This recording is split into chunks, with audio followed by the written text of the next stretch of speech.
Woodinville, even the Gun Hill, from Freeman Street to Prospect Avenue, Fordham Road, Cobb City to Elder Avenue, Valley Park, Eaton Wall to Bronx River, Bronx Deal, Soundview, S-Bar, baby. I'm boogie down like this Choke King Mario in the playground. This is how it go down. This is episode 3 of the Bronx Music Podcast, and I'm thrilled every edition of our show, but I'm particularly thrilled because Maestro Bobby Sanabria is here. Nice to see you, my friend Bobby. Nice to see you, Gary. And the one and the only Jennifer Jade Ledesna is here. Yay! And I'm trying to figure out, Bobby has been a performer. You guys didn't applaud for me, but that's all right. No, that's all right. Bobby has been a performer for many, many years, but Jen just loves to perform. She sings, she dances, she talks, you name it, she does it. She loves being out She here. doesn't do windows. Yeah. So I will tell you, for folks who are in the house here and also for people in podcast land, my name is Gary Axelbank. I grew up doing radio, and that's what I started out doing. And so this podcast, in my mind, is radio. But the challenge, the artistic challenge for me, is to do a podcast, so because it's all audio, for people in the house. So who am I playing to? Am I playing to the people in the house, or are we playing to all the people out there in podcast land? I don't know. So we're just going to continue right along. Just before we get started, we want to thank the artist and my friend Elliot Glick, my friend Monica Glick, and we also want to thank my buddy George Williams Jr., who is the technical genius of this. And so, Bobby, how are you? Nice to see you. Good. Thank you for the invite here. Congratulations on the nomination of Vox Humana. Bobby Sanabria, the Multiverse Big Band, nominated for his 9th Grammy Award. Congratulations. Now you applaud. Well, you know, we got to give a little credibility. We want to put your credits out there. Thank you. Before we talk about you and your music and Jen and her music, I know you're real excited about what's happening Saturday, April 13th at the Bronx Music Hall, from Tin Pan Alley to the Harlem Renaissance, celebrating the music of the Harlem Hellfighters that laid the groundwork for American popular music in the 125th birthday of the great Duke Ellington. Why is this event so important to you? Well, we're celebrating Tin Pan Alley to the birth of the Harlem Renaissance, and there was one other person that needs to be mentioned that is part of this tribute, besides James Reese Europe and Maestro Duke Ellington is the great Puerto Rican musician Rafael Hernandez, who became, after World War I, in his service in the Army, Puerto Rico's greatest composer and Latin America's most beloved composer. So we're celebrating this in conjunction with the Bronx Music Hall, Bronx Music Heritage Center, and the Tin Pan Alley Music Association. So it's a great event. This is a preamble to our grand opening of the Bronx Music Hall that will happen in the fall. We're doing this in the lobby of the Bronx Music Hall, which is located on 163rd Street. 438 East 163rd Street. There you go. Thank you so much for saying Well, that's my job, to bring the information. I do want to mention, and if you don't have it, it's just an incredibly wonderful CD. It's a double CD, Vox Humana, the Bobby Sanabria and the Multiverse Big Band. But Bobby says, right in the liner notes, in my case, the South Bronx during a time period was the last era when big bands of masters like Duke Ellington, Count Basie, Buddy Rich, Machito, Tito Puente, Tito Rodriguez, Don Ellis, and more were in the public eye, and they became my heroes. Yes. I have interviewed you a number of times. I don't know if I ever asked you, when was the first time that you opened your eyes and you said, gee, I got to hear some percussion, I want to hear some music? When and where did that happen? Well, I was lucky that I was the last generation of Bronxites and New Yorkites, for that matter, to experience drumming in the streets. You used to hear the sound of Cuban rumba in the South Bronx as played by we Puerto Ricans and anybody else that lived in the neighborhood, whether they were Jewish, Irish, Italian. How old were you, and what years are we talking about? We're talking about the 60s, mid-60s. I was a little kid, and you'd hear in the summertime, as soon as it got warm, Like now, you'd hear this.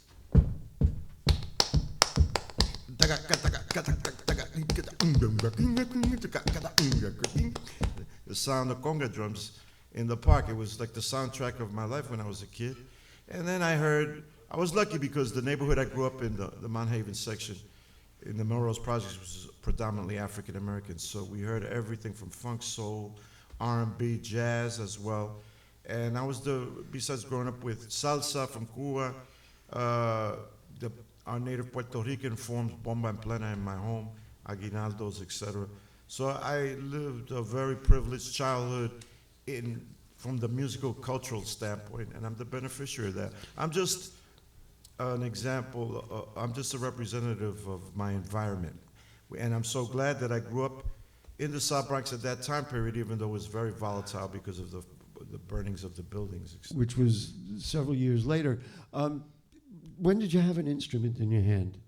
Was that in school? I mean, I know my first instruments were in junior high school. No, the first instrument I ever played was a cowbell.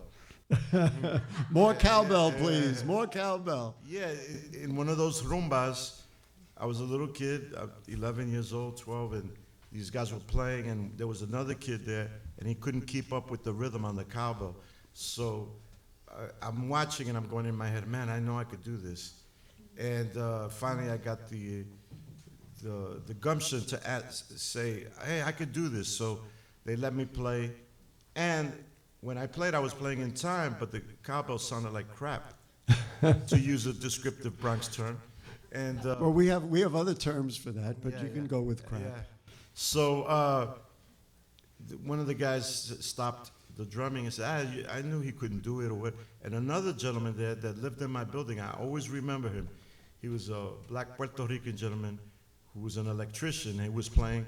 He goes, no, he's playing the rhythm. Let me show you something, Bobby. And he said, the cowbell has a crack in it on the seam. Hold it and squeeze it at the top and then play it. And you'll take the vibrations out that's making it sound clangy. And that was my first percussion lesson. And when I played, we must have played for about 8 minutes straight, 10 minutes. Everybody applauded. That was the first time I ever played a percussion instrument.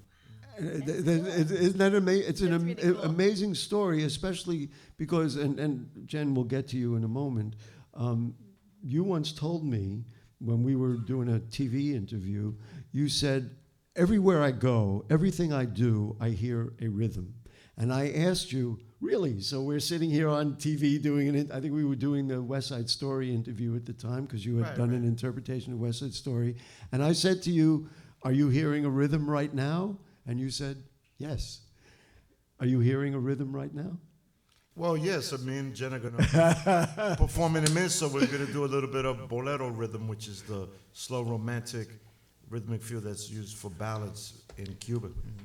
Jen, you play with a lot of people, and some people don't know we're recording this on Sunday, April 7th, and on Saturday night, April 6th, you were at Arthur's Tavern down in the West Village. She didn't get home till late, but she got here on time anyway. When you get to be invited, because you're on this Vox Humana, when you get to be invited to play with Maestro Bobby Sanabria and the Multiverse Big Band, that's a must-do, right? I mean, what's it like to know that you're about to work with Bobby Sanabria? For me, it's not what nor where, it's who.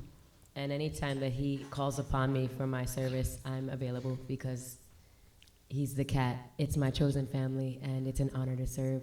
And he was also my teacher at the new school, so it's always I didn't know that. So we have a good amount of time under the belt. To me, and one of the things when we talked about maybe you would play something here, he was like, all right, maybe we'll do something Brazilian. And then when you guys sat down, you said, what do you want to do? And he just started playing a rhythm, and you could just sing with it. He's incredibly versatile, isn't he? Beyond versatile. Yes. Yeah, he could play any kind of music. Aliens. Speaking of versatile, I saw the word in your bio online out there. I saw the word polyglot, and I had never heard of it, and I didn't know if it was something I ought to. You're lying. I ought to find out about, and I was worried if it was the kind of thing we could bring up in public. But It's not a disease. it's not. No, it's not, or something else.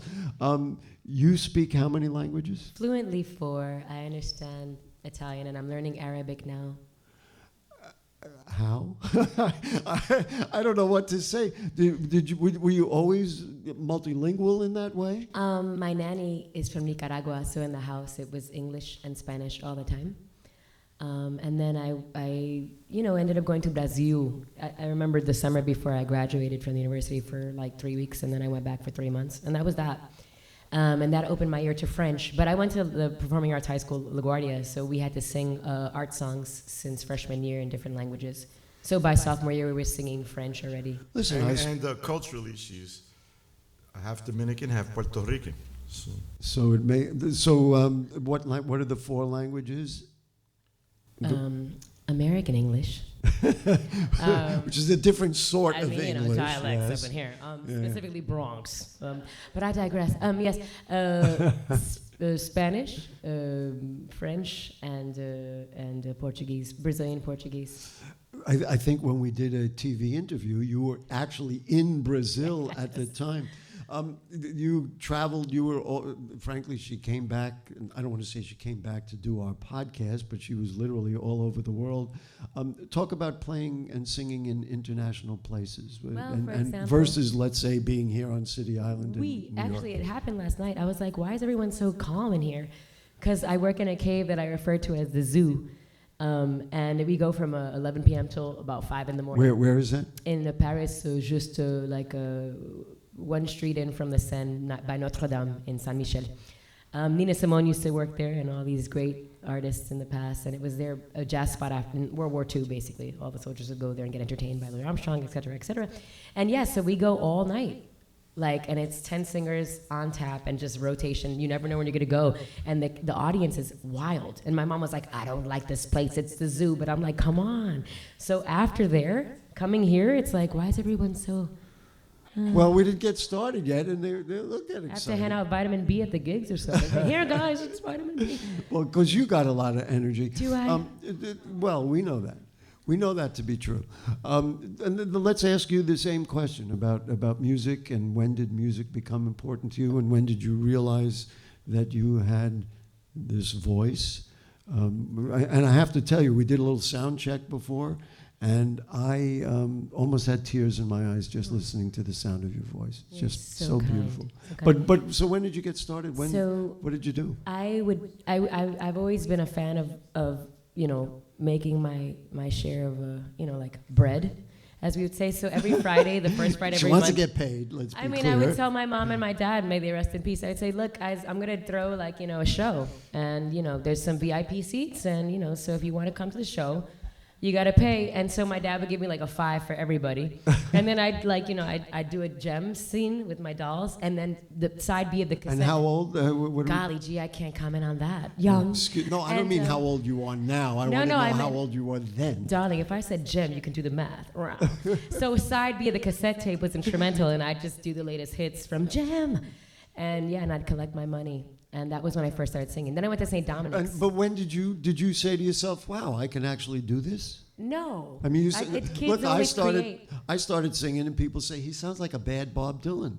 Aww. Well, when you're a child, you don't care about opinions. And my home was affirmations all the time. It was like the power couple from Puerto Rico, República Dominicana. And in the house, it was like, ay, mi cielo, mi luz, which is like, good morning. You know what I'm talking about? Are very supportive. So I could do anything, and they'd be like, that's great, And one thing literally led to another. Did you ever consider doing anything else, or was it always... I never wanted to be a singer. Never wanted to be a singer? I wanted to be a pulmonary specialist. I was just specialist. assuming it was the opposite. No, pulmonary specialist. I actually went to Vassar for biology, and I wanted to leave LaGuardia and go to Horace Mann, and my mom was like, "Yo, gotta go there and get good grades. It's free." And I was like, "Okay." So you did go to Horace Mann? No, I had to stay at LaGuardia. It's a great thing. I appreciated fame. And anyway, so and then I went to Vassar, and then I did a year, And then I realized I do you a time, hard time, chem reports, and And then I had met Wynton Marsalis playing basketball behind high school, and he was Wow. like, "What you gonna do with your life?" I was like, "Well, I'm going to be a doctor." He's like, "What you here for?" And then next thing I know, I sang for him, and he was like, "You're not going to be a mother doctor." And I was like, "Whatever." And then I came back, and that was that. Take a leave of absence. You still know Wynton Marsalis? Yes, one of my very, very, very good friends. Wow. Yeah, it's all It's a family. good thing this is on video. It's going to be on video because so we can rewind. I can rewind it and catch up to what everything she just Everything she's even talking about. It's the Bustelo. It's the Bustelo. It's just agua. It's just water.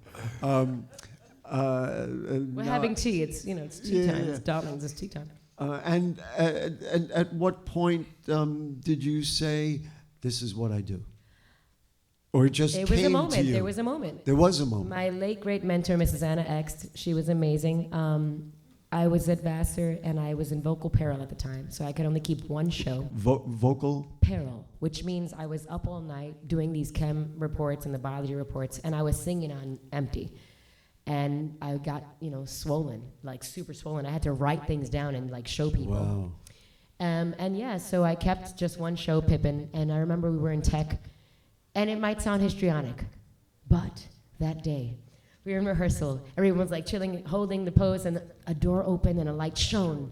And I thought, exactly, vroom! I was like, oh my gosh. It was right on time. I planned that. So basically, and I Cue the motorcycle. I called my mentor and I was like, I think I'm going to be a singer. And she says, it's about time. And I called my mom, and she was like, great. And that was it. Do you take lessons or anything like that, or it's really... I mean, I went to Dalcross, and I was taking piano lessons. Bobby, this is the first time that you have done an album with vocals? No, we've always featured vocals on all our previous albums. I must say, in case people don't know, every album we've recorded with the Multiverse Big Band has been nominated for a Grammy, so we're very proud of that. And one of them was actually nominated for 2 Grammys, the album Multiverse back in 2012. But we've always included 1 or 2 cuts, but this is entirely vocals featuring these 3 incredible singers besides Jen, the great Janice Siegel from the Manhattan Transfer, and the great Antoinette Montague. Is it hard? Now, this is really at a much different level. My brother has a band in New Jersey, and it's just a bunch of old folks who just want to play. Is it hard to keep your huge multiverse big band of incredible musicians together and get them together and get them on the same page to make a double live CD? Yes. Oh, there's my answer. All right. Well, any band leader can tell you the more musicians you add to the mix, the more complications you have. And some of them are psychological, I must say. But in any case, the payoff, as Duke Ellington would always say, when sometimes his musicians would be all drunk in a nightclub performance or whatever, and somebody went up to him and said, "Why are you doing this?" And he goes, "Wait till you hear this band when then you'll know why. When the musicians aren't drunk and it's firing on all cylinders." So that's the payoff with this. And how many players are there? 24. 24. Including me. And I'm at the Vortex on the drum set, so I have the most important position in the band besides the lead trumpet. And for those of you who are watching this and you don't know about the intricacies of a big band, the identity of any big band in the jazz context is determined by the drummer and the lead trumpet player. That's how you start off. If you want to get a good big band together, those are the 2 chairs that you really have to focus on to organize the band. I had never heard that. Fascinating. Yeah. Did you know that? Yes. Okay. She was my student. Oh, that's right. So I'm in a privileged position because I'm driving the bus. I'm making sure. But you love being that guy. Come on, come on. Sure. I mean, the album starts with Bobby. I forget exactly what you say, but you're like, "Hey, yo, let's go! We're ready to rock." I don't say that, but No, I know that. Well, that's me and my old upbringing. But yes, it's really incredibly exciting. And to get back to your previous question about getting into music, when I was a kid, I obviously saw the Beatles on Ed Sullivan like everybody else. Like every kid my age at that time sang "She Loves You," yeah, yeah, and all that stuff. But when I saw on the Ed Sullivan Show groups like the Count Basie Orchestra, Duke Ellington, Buddy Rich's big band, singers like Tony Bennett, and others, that really freaked me out and blew my mind. Because Ringo is great and he's playing time, and the Beatles, etc. But when I saw these incredible jazz orchestras, I said the role of the drummer is on such a high level, and plus they're featured as soloists too, that just freaked me out. The creation of jazz pieces like this, or the interpretation you and I were talking about the Steely Dan's "Do It Again" that you had done, and that old pop song "Spooky" you did.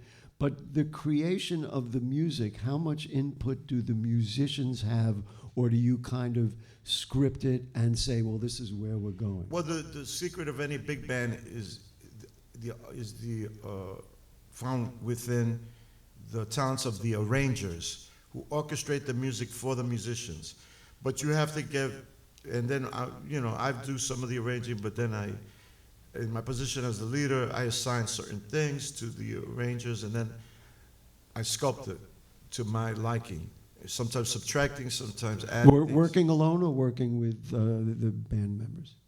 Well, the band member, in terms of the interpretation of the music, that's when the musicians come in. And you have to have really great musicians that are very versatile. One of the things about us is that we can change instantaneously from a concert jazz orchestra to simply just a dance orchestra that plays grooving hard rhythms for you to shake what your mama gave you, as we would say. And you have to have versatile musicians, in my case, that have extensive knowledge or work with Latin rhythms, especially Afro-Cuban and Brazilian rhythms. So I'm lucky in that sense, and I can only find them here in the greatest city in the world, New York. In New York. One of the other things that you educated me about, and Elena, who also is at the one of the co-founders of the Bronx Music Heritage Center, is the amount of music that was in the Bronx in I guess the early part of the 19th century. You said there was more, and Elena, of course, has done a lecture on Bronx music theaters, more theaters in the Bronx than even in Manhattan? Well, many? Well, Dr. Mark Nason, who teaches African American studies at Fordham, has said that at one time the Bronx had as many or more nightclubs, catering halls, dance halls than Manhattan, which led to an incredibly vibrant music scene that I was the beneficiary of when I was a young man. I caught the tail end of that. And then, unfortunately, the fires came.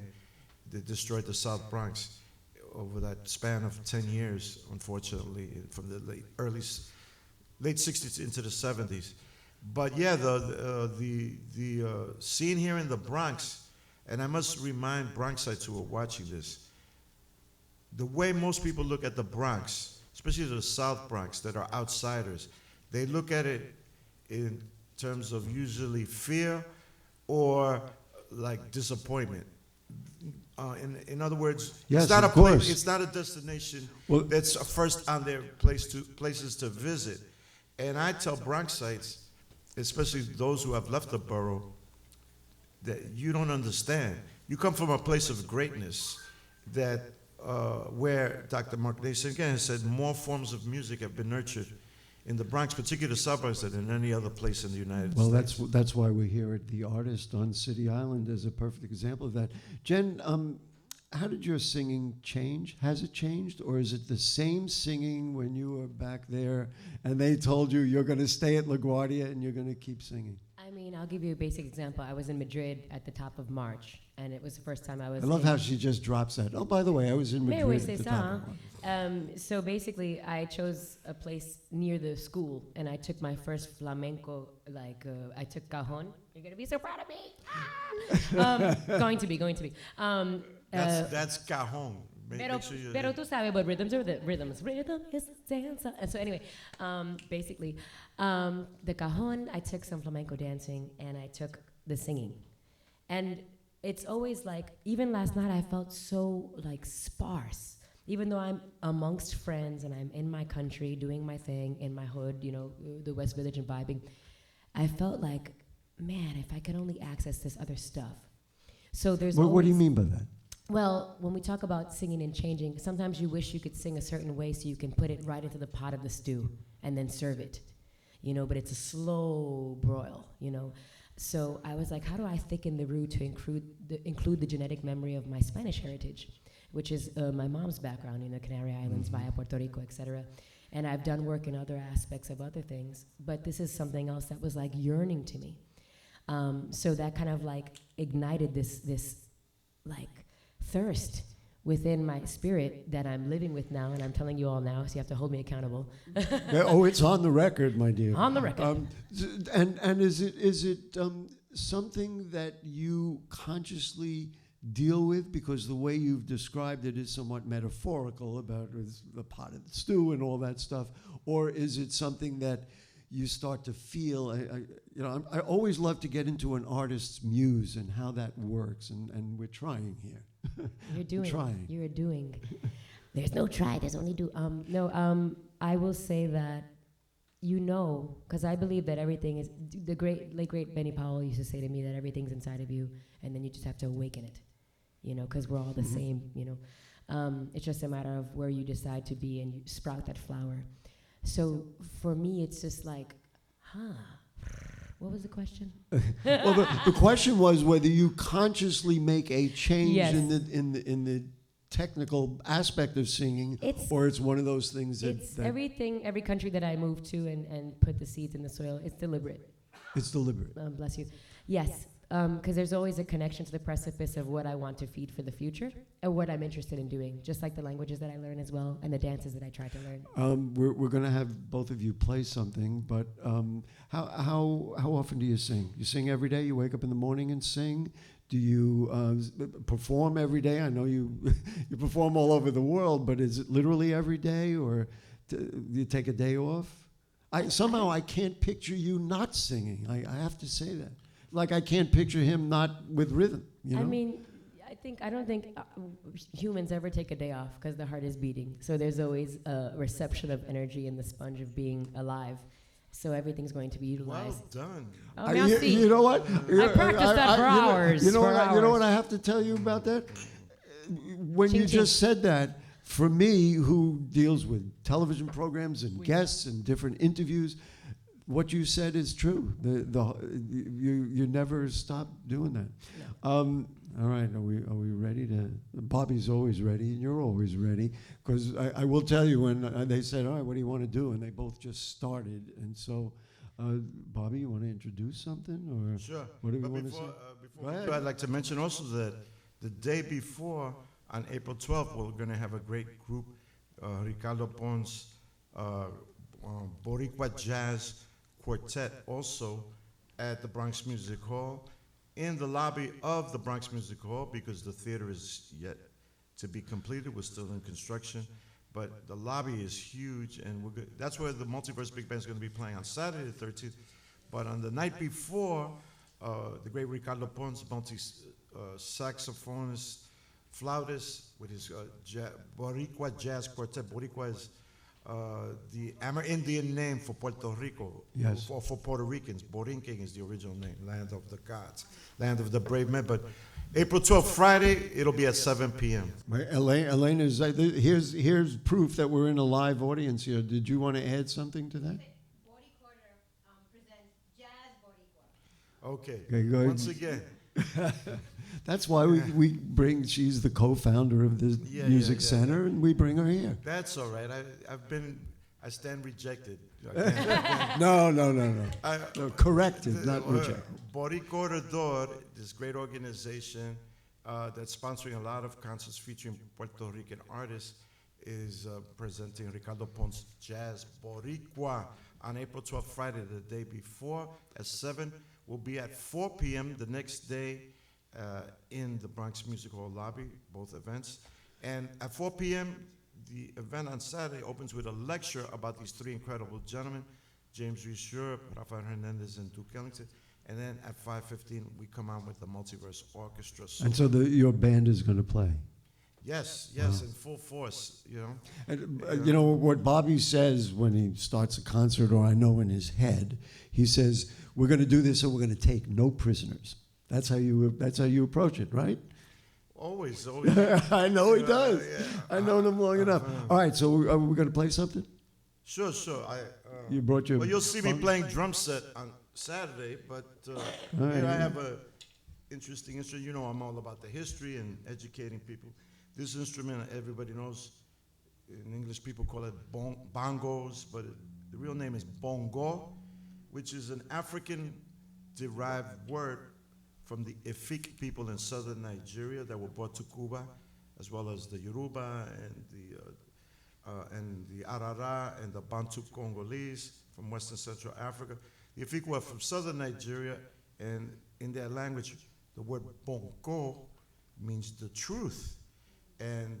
But it also means drum. So when you see a bongo player or bongosero play in a salsa orchestra, they have to speak the truth rhythmically. So the small head is called the macho, which means male. The big head is called the hembra, which means female.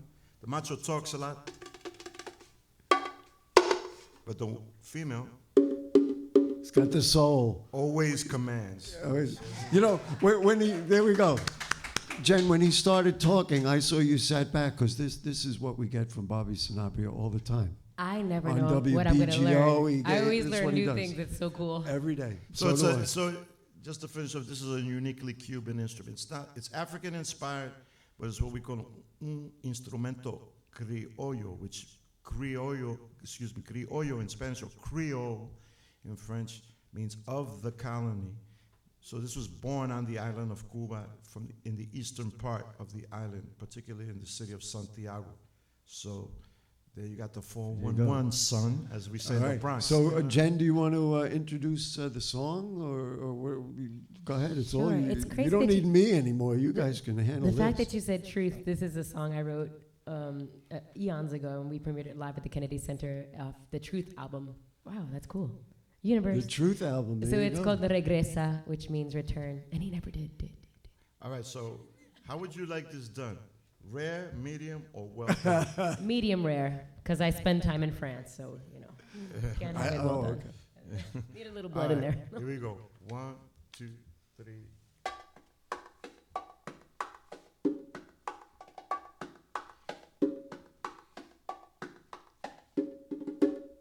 Enséñame tu amor, quítame el dolor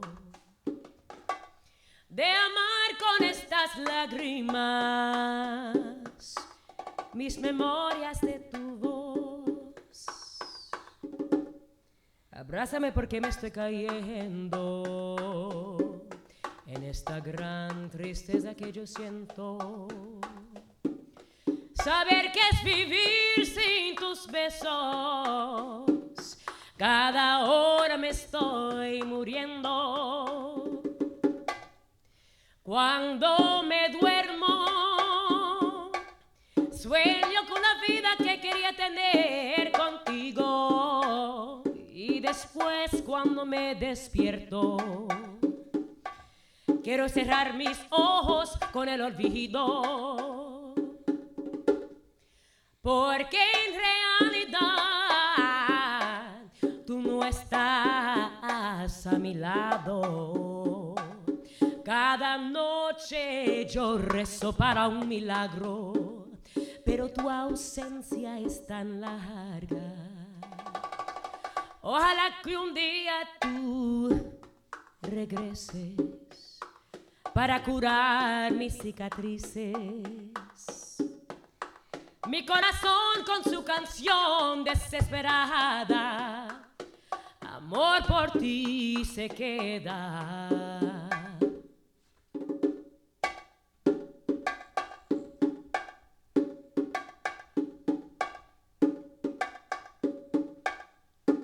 Only in the Bronx. There you go. Here we go. Come on.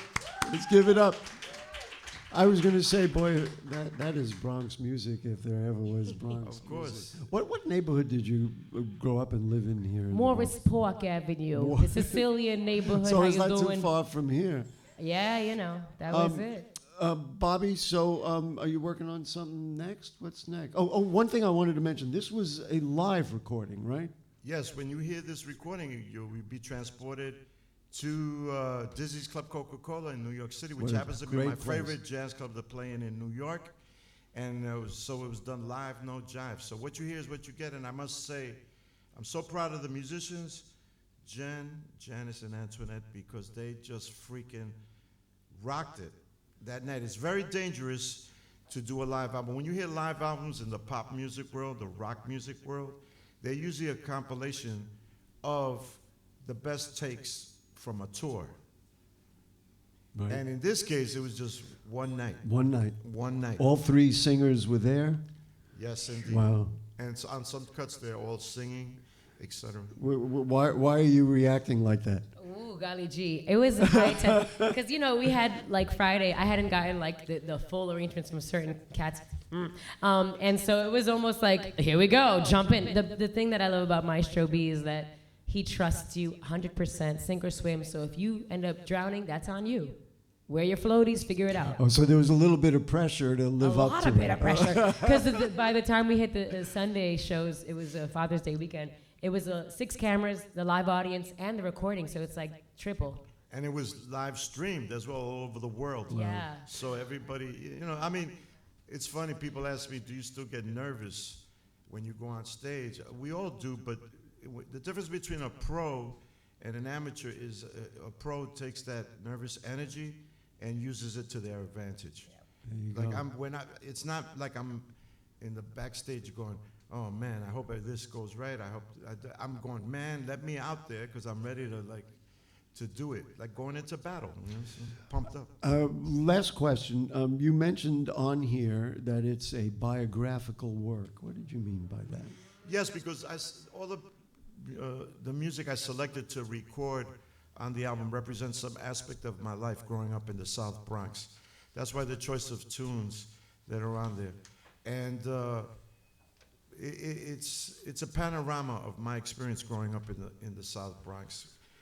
And just to give you the singularity in terms of my life, the day I decided to become a professional musician, I was 12 years old, and I saw Maestro Tito Puente do a concert in front of my building in the Melrose Projects. Wow, isn't that amazing?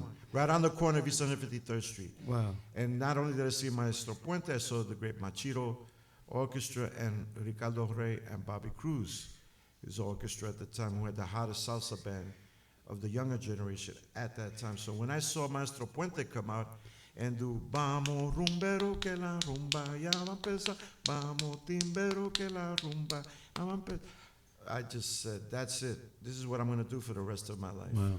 So there it is. We can applaud for that for sure. All right, so I want to begin to wrap it up. We want to certainly thank Bobby Sanabria. Thank you for everything. Jennifer Jade Ledesna. What's next? We're just going to keep going every day? I want to go back to Buenos Aires. Yeah, after, like, you know. Why? I just like it, and I think there's such What's an his audience. name? What's his name? He was in the band. I'm not gonna fair lie. question. You talked about Muse energy. Oh, You know. okay. No, yeah, I just like the vibe, and I think there's lots of young audiences that really love jazz. We want to promote the Bronx Music Hall and the opening of the Bronx Music Hall. I will say the Artist, the place where we are, was voted the best concert venue in the Bronx. Maybe there will be some competition, but you know these guys have been here for a long time. So you know, next year when they start voting, we'll see how that turns out. Maybe we could have a tie for the Bronx Music Hall. No, thank you for having us here. It's a Yeah. beautiful space. It's It is a beautiful space. very and well it's nice and- representative of what the Bronx is about. It's nice and comfortable. So let's see, all the folks who came in, we appreciate everybody joining us. Monica and Elliot Glick, thank you both so much for everything you do. We are all going to enjoy Jenny's sweets. Are there sweet? Do you want to bring something up here? We could do it live on TV or something. Okay, we're going to pick up Jenny's sweets. And so, go ahead, you can put them right down here, and there will be nothing left by the time. And our technical director, George Williams, who is just an incredible human being and incredible talent. Diet, There you go. Episode 4, we do it the first Sunday of every month, but next month we're going to be out of town. So April 28th is the next one, and we have an artist called July Quin, who's a hip-hop guy, and he's going to be here, and he's going to entertain us, et cetera, et cetera. What's next for you? You're gonna the new album is already in works, or what are you doing? Oh yeah, I mean I'm not going to announce it, but because I like to keep things. I've learned in my life not to announce things too soon because then usually somebody steals your idea or whatever. Right. But we have something even more monumental in the works. More monumental. And I'd like to say, can I give the phone number? Of course. For the tickets. Anybody wants to get tickets for either Friday night with Jazz Boricua or Saturday with the Multiverse Big Band, you can call 917-557-2354. That's 917-557-2354, 917-557-2345 para la gente que habla en español. Y estoy comprobando que sí, soy boricua y todavía hablo el español. There we go. Listen, we also should mention coming up here at 3 o'clock today. Of course, people in podcast land, it won't matter to, but Freddie Lando is here. Nice to see you, Freddie. And Freddie will be singing. He's a wonderful, wonderful singer as well, like so many in the Bronx. And I guess that's it, right? Yeah, shout out to the Wild Aces Motorcycle Club. Yes. They're out there waiting. So kind to not rev their motorcycles while they are absolutely thrilled that this is going to end because they got to start revving up. Anyway, listen, really, thank you so much. We love the Bronx. The Bronx is the place, and this is the Bronx Music Podcast. I'm Gary Axelbank. I'll see you on TV doing what I normally do, but this is really what keeps my heart beating 24 hours a day. So we'll see you all around next time. If the curtain don't fall and the creek don't rise, I'll be here next time. Yes. Thank you. Even the Gun Hill, the Freeman Street, the Prospect Avenue, Fordham Road, Cobb City, the Elder Avenue, Valley Park, Eaton Wall, the Bronx River, Bronx Deal, Soundview, S-Bar, baby. I'm boogie down like this Choke King Mario within the playground. This is how it go down.